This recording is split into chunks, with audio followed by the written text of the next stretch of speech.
If the Fed is trying to fight an inflationary gap, that's, remember, where real GDP, where the AD and the SAS curve intersect, is greater than our potential GDP, where this LRAS curve is, or sometimes we see it as LAS because that's our potential. Okay, so what is the Fed going to do now? The first thing that they're going to do is they're going to sell government securities. They're going to sell treasuries. Okay, when they sell treasuries, what that does is it decreases bank reserves. So the banks are going to have less money to lend out. So bank reserves fall. So then the federal funds rate is going to increase. If you watch the video on how they fight recessionary gap, I drew a nice little picture. It's just going to be the opposite of that. So the federal funds rate is going to increase.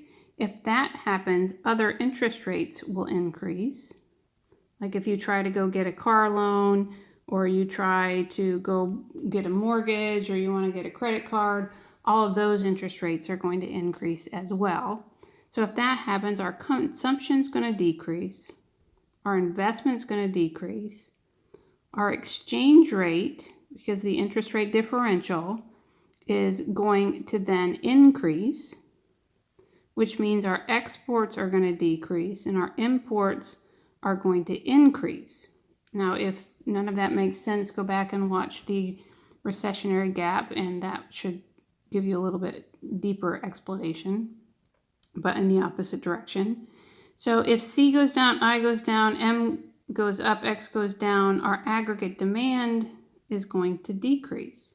So if our aggregate demand decreases,